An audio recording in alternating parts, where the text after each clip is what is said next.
बिस्मिल्लाहिर्रहमानिर्रहीम। इस टाइम मैं मौजूद हूँ ऐसी शख्सियत के साथ जो किसी तारीफ के मोहताज नहीं है। आप जस्टिस पी मोहम्मद करम शाह अजहरी और शेखुल इस्लाम डॉक्टर मोहम्मद ताहिरुल कादरी के शागिर्द खास हैं। मेरी मुराद साहबजादा ज़हीर अहमद नक्शबंदी साहब हैं। आप एक मुमताज़ आलिम दीन और एक मजहबी स्कॉलर हैं।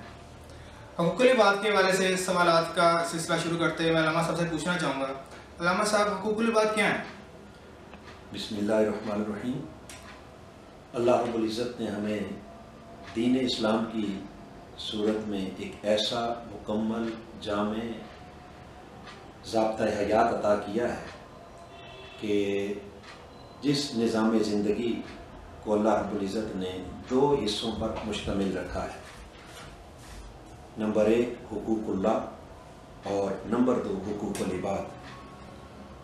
हुकूकुल्लाह से मुराद इबादात हैं और हुकूकुल इबाद से मुराद रोज़मर्रा ज़िंदगी के मामलात हैं। उन मामलात में किन किन के हुकूक इस्लाम ने बयान किए, अगर इस पर हम गौर करें तो आक़ाए दो जहां सल्लल्लाहु तआला अलैहि वसल्लम ने अपने दीन और शरीयत में वालिदैन के हुकूक भी बयान किए, औलाद के हुकूक भी बयान किए, मियाँ बीवी के हुकूक बयान किए, रिश्तेदारों के हुकूक को बयान किया, हत्ता के पड़ोसियों के हुकूक को बयान किया। फिर इसी तरह अपने से छोटों के हुकूक बयान किए, अपने से बड़ों के हुकूक बयान किए, यहाँ तक कि मुलाज़िमीन के हुकूक बयान किए, खादिमीन के हुकूक बयान किए। इन तमाम तर हुकूक की तमाम तर हुकूक के मजमुआ का नाम हुकूकुल इबाद है और इन तमाम तर हुकूकुल इबाद को अदा किए बगैर दीन इस्लाम मुकम्मल नहीं हो सकता। अल्लामा साहब, हुकूकुल इबाद से दूरी की अहम वजह क्या है?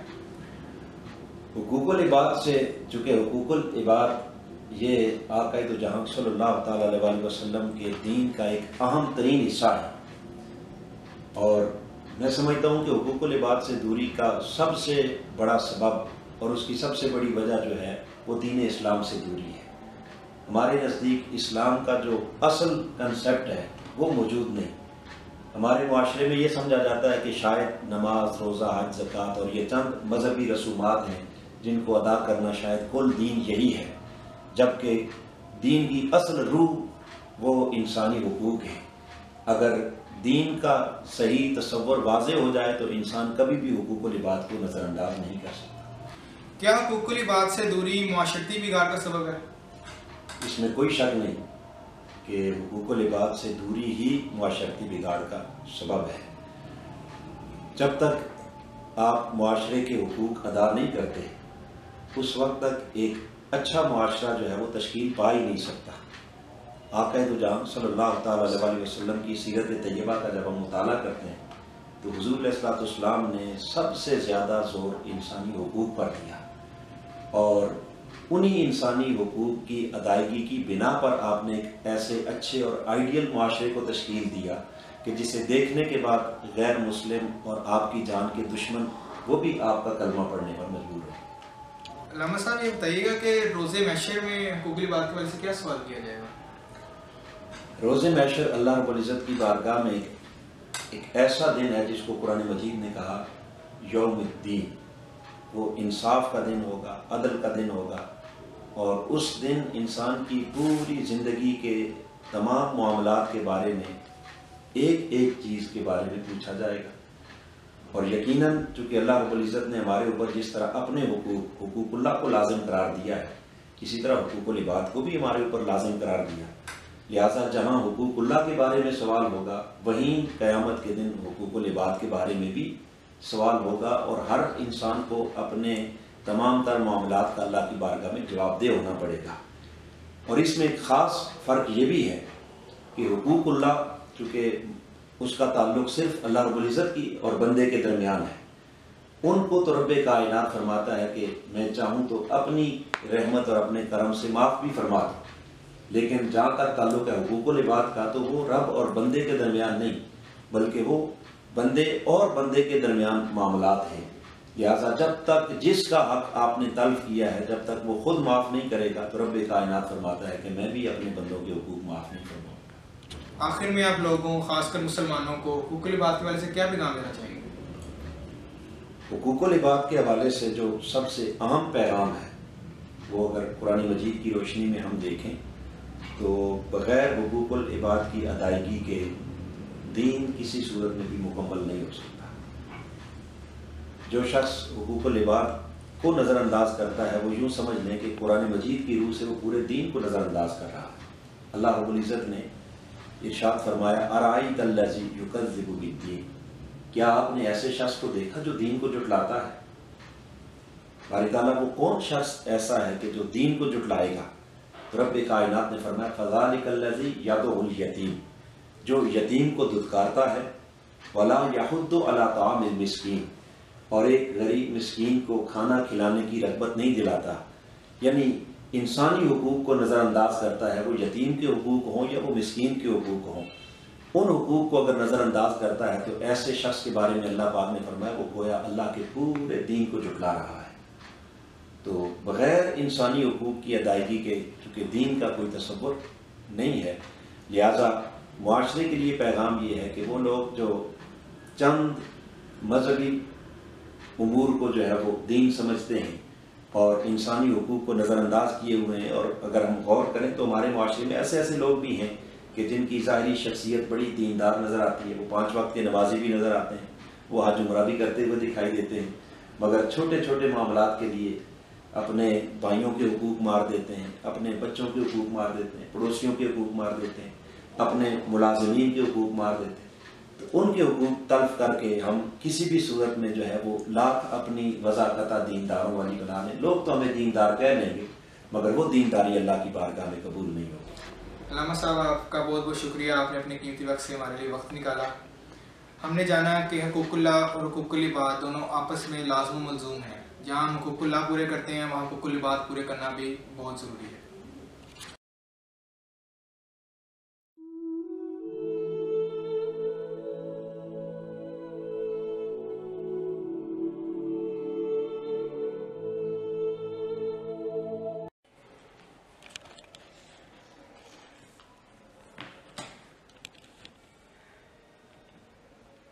क्लास आज हम लोग पढ़ेंगे simple interest rate. Open your handouts.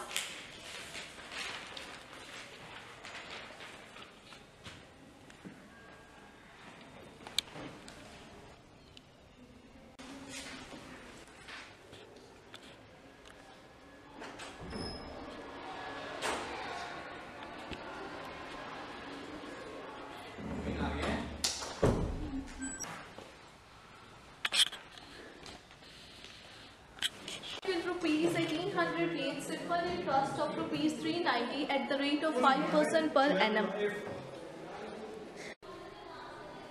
Interest rate. Person borrowed rupees 20,000 from a bank at a simple interest rate of 12% per annum. In how many years will he owe interest of rupees 3,600? Please judge the right option. Nanda, please could you read?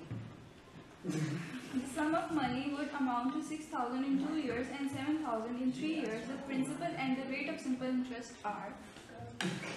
Okay, fine.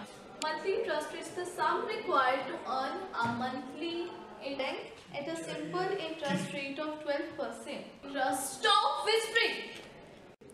Ma'am, मैं तो नहीं हूँ, ma'am ये बोल रहे हैं। मैं नहीं था। Sergeant, stand up. I said stand up. Stand up and leave the class. You are just disturbing me. Stand up and leave the class. मैं नहीं था। मैं नहीं था मैम। मैंने नहीं।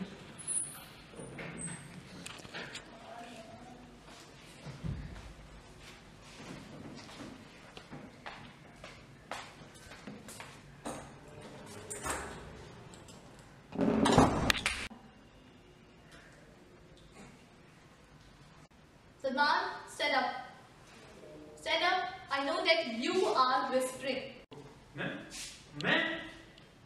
Yes, you Salman, stand up and first throw your bubble gum out and then talk to me. Stand up. Ma'am, मैं क्यों बाहर जाऊँ? मैं क्यों जाऊँ बाहर? हम फीसें दे के बैठे हैं यहाँ पे और हमारी फीसों से आपको तनख्वाह मिलती है। आप पढ़ाने आएंगे ना, सिर्फ पढ़ाएं। Salman, you don't have manners. How to talk to your teacher? I'm your teacher. You don't really have manners. You just get out of my class. Ma'am आप क्या निकालेंगे? हम खुद निकल जाते हैं। आया कैफे चलो। आया।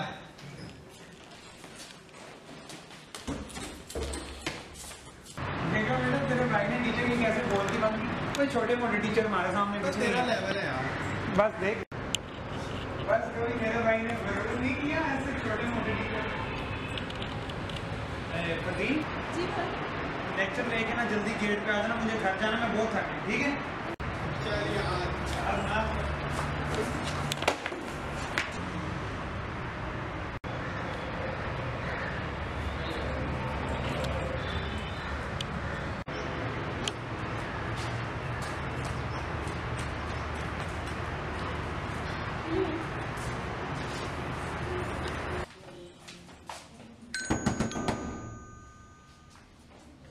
जल्दी खोलो। आराम से भाई। क्या आराम से? भाई आपको पता तो है दादी बीमार है, थोड़ा आराम से तो मैं क्या करूं? मामा बिजी होंगी भाई। खोल दो। भाई मामा बिजी होंगी, खोल देती हैं।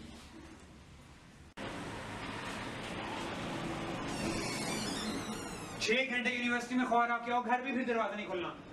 अस्सलामुअलैकुम मामा। इसको क्या हुआ? आपको पता तो है इसका।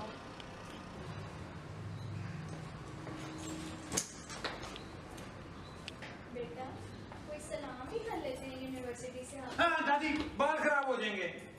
आपको कितनी बार कहा इस तरह ना किया करें। अस्सलामुअलैकुम दादी। कैसी है? कैसा था दिन तुम्हारा? मैं ठीक हूँ। आपने दवाई ली है? मैंने ली है। तो जाके देखो ना जरा।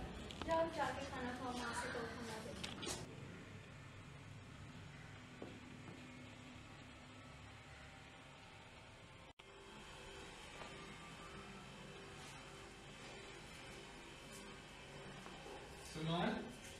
सलमान जी बेटा वो पेंशन ओह बाबा चले जाएंगे ना। तो तुम्हें कितने दिनों से कह रहा हूँ। बाबा आप मुझे एक बात बताएं, आप घर में फारिग होते हैं ना, आप खुद जाके ले आए। बेटा तुम मेरे साथ जाओगे तो मैं जाऊंगा ना, तुम्हारी वजह से ही टेंशन लेता हूँ मैं। कोई एहसान नहीं करते, फर्ज है ये आपका।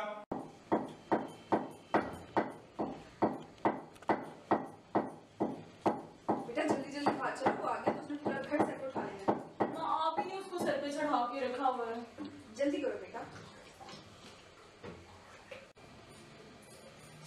वो आ रहे। हाँ बेटा खाना खाओगे? क्या बनाया है? कीड़े। एक तो घर का हर बंदा मेरे खिलाफ हुआ है। मैं जा रहा हूँ, मुझे नहीं कुछ खाना।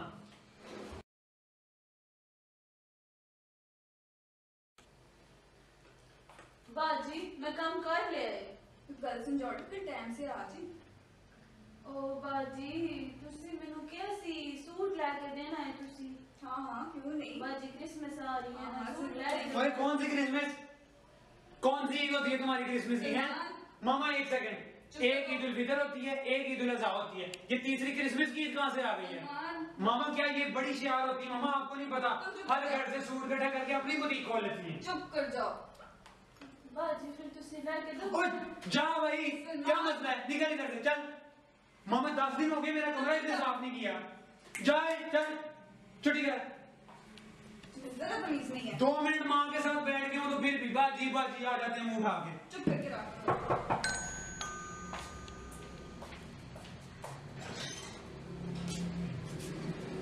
अस्सलामुअलैकुम। अस्सलामुअलैकुम बेटा कैसी हो? मैं ठीक हूँ। आंटी आए आए बैठे। अस्सलामुअलैकुम। वालेकुम सलाम। बेटे कैसे हो? ठीक आप सुनाए। बेटा मैं नहीं सुना। जी जी मैं बुलाती हूँ। और क्या हाल है?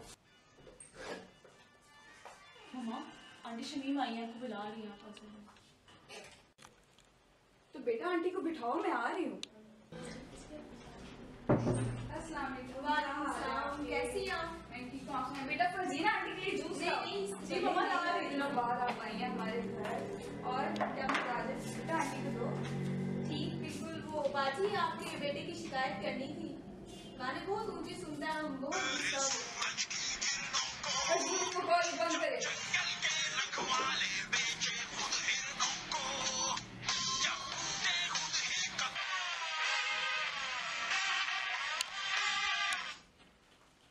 गाने क्यों बंद किए हैं? भाई कुछ ख्याल करे, बाहर गेस्ट आए हुए हैं प्लीज। कौन आया?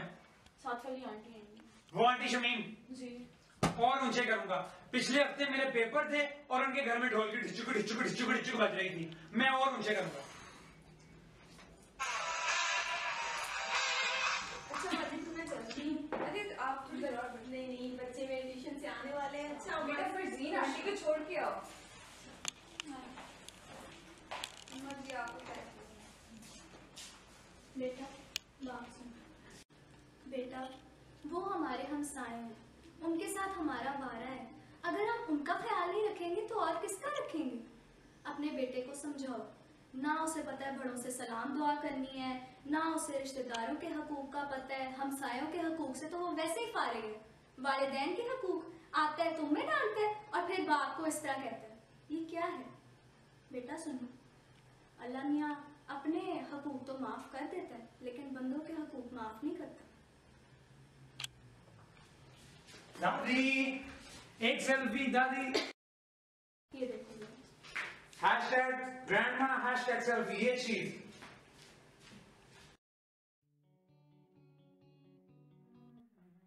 भाई भाई उन्हें फ्रेंड के घर जाना है, ले जाएंगे प्लीज। फ्रेंड के घर जाना है। नहीं मैं नहीं अभी लेके जा सकता, बहुत काम है। जाना किसकी तरफ? भाई फायदा के घर जाना है। एक तो तुम हर वक्त उसके घर ही बड़ी रहती हो। पता नहीं जब भी फायदा के घर जाना है, फायदा के घर जाना है, फायदा के घर जाना है। भाई कभी कभी जाते हैं, प्लीज ले जाए बाबा लगे। हाँ हाँ यार किधर हो, गायब हुए हो अभी? चल मैं 10 मिनट में तुझे मिल रहा हूँ। ओके। हाँ तुम क्या कह रही थी? फ्रेंड के घर। चलो आओ मैं रास्ते में तुम्हें छोड़ आइए जल्दी।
गलतियां तो मैं करता था, हुकूक तो मैं पूरे नहीं करता था। ये खुदा ने क्या कर दिया? मेरी बहन मर गई और मैं जिंदा हूं। लगता है मुझे खुदा ने आखिरी मौका दिया। इस मौके को मैं कभी अपने हाथ से जाने नहीं दूंगा। सबके हुकूक पूरे करूंगा, किसी को तकलीफ नहीं दूंगा। ये मेरा और मेरे रब का वादा है। ऐ मेरे खुदा, मैं ये वादा पूरा करूंगा।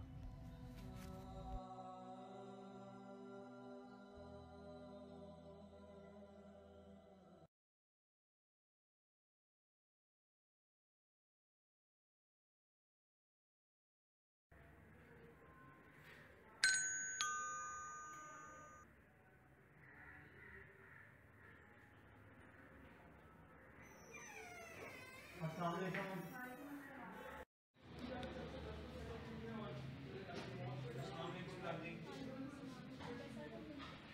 आप सुनाएं, दवाई लिया आपने? अच्छा।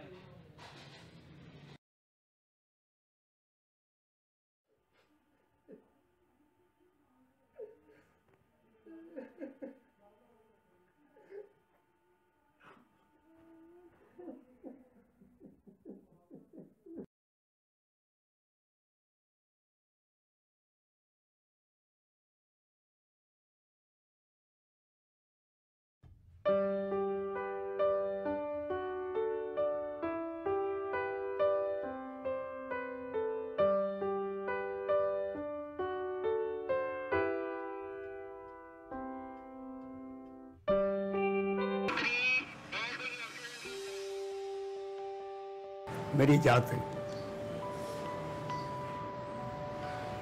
मेरा कबीला है, कोई नजरिया नहीं है। शरारत गरीबों को सताता था, मेहनत कशों को सताता था।